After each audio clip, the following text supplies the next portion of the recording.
Bem-vindos a mais uma conversa nossa. Hoje a gente vai mergulhar na filosofia de sucesso do Napoleon Hill. Temos aqui alguns materiais sobre a vida dele, o legado e, claro, as obras principais, como A Lei do Triunfo e Pense em Riqueza. A ideia é tentar extrair os princípios-chave que o Hill identificou e ver como eles se conectam, sabe? Tudo com base nesses textos que a gente analisou. Ok, então, vamos lá, vamos começar a desmembrar isso. Bom, para contextualizar, Napoleon Hill não veio de berço de ouro, né?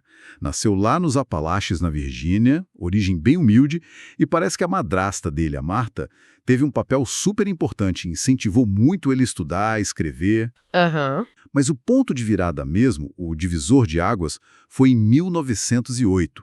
Hill era um jovem jornalista na época e foi entrevistar ninguém menos que Andrew Carnegie, o magnata do aço. E essa entrevista? Pois é. Era para ser algo rápido, mas a conversa durou tipo 3 dias inteiros. Imagina só. Nossa, 3 dias. E no final veio o desafio. Carnegie basicamente disse: olha, dedique os próximos 20 anos a pesquisar os maiores realizadores e descubra, bem, qual é a fórmula do sucesso. Exatamente. E a visão do Carnegie era grande, né? Ele queria descobrir princípios universais de sucesso, algo que qualquer pessoa pudesse usar. Que incrível!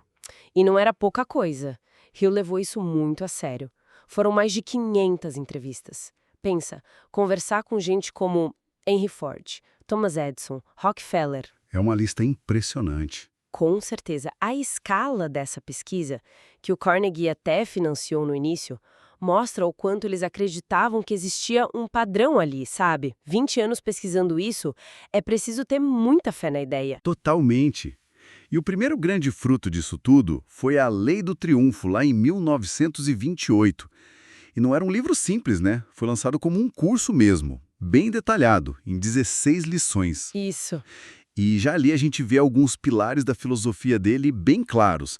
Ele fala do objetivo principal definido, que ele dizia ser a pedra angular, né, essencial para qualquer conquista. Sim, o ponto de partida. E também aquele conceito de fazer mais do que a remuneração. Pois é, e esse fazer mais é interessante, né? Não é só sobre trabalhar mais horas, tipo fazer hora extra.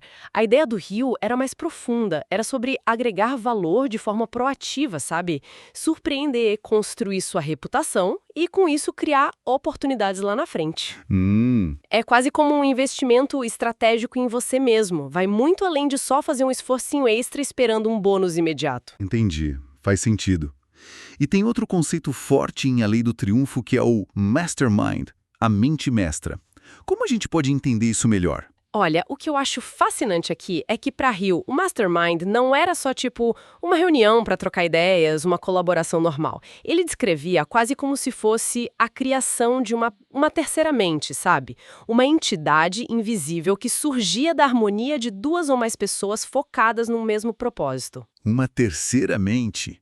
Uau! Sim, e essa mente coletiva, segundo ele, teria acesso a conhecimentos, a insights que as pessoas sozinhas não conseguiriam alcançar. É uma ideia bem poderosa sobre sinergia, que vai além do networking que a gente conhece hoje. Muito interessante.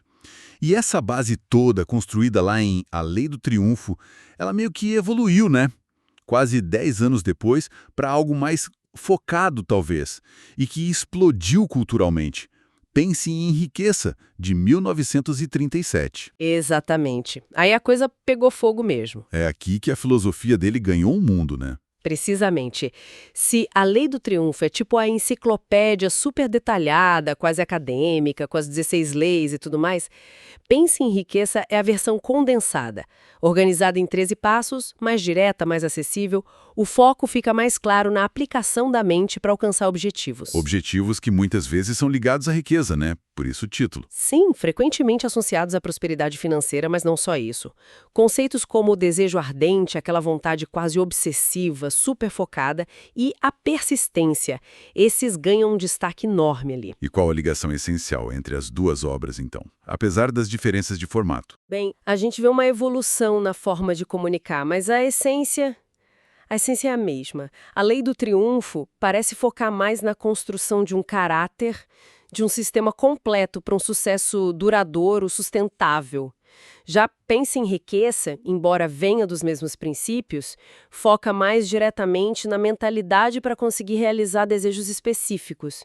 Isso até gerou algumas críticas, né, de que talvez Uhum. focasse demais no material. Aham. Mas a espinha dorsal que conecta tudo é inegável, o poder da mente. Aquela frase famosa dele resume tudo, né?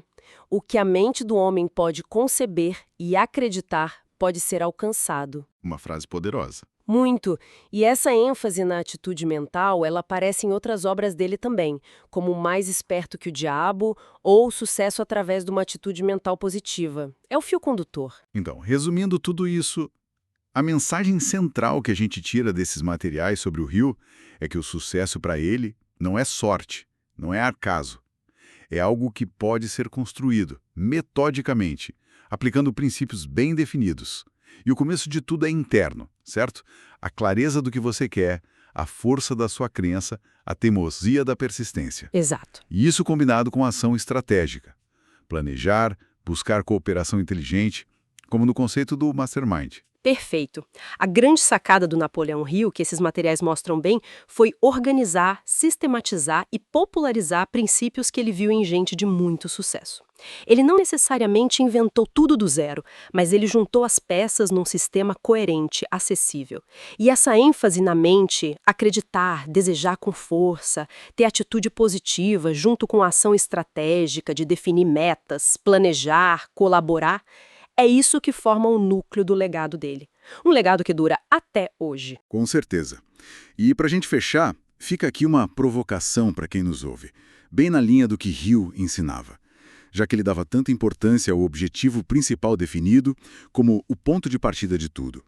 Qual seria talvez o primeiro passo concreto, o mais simples mesmo, que alguém poderia dar, talvez hoje ainda, para começar a definir ou quem sabe refinar esse objetivo tão crucial na própria vida? Fica aí a reflexão.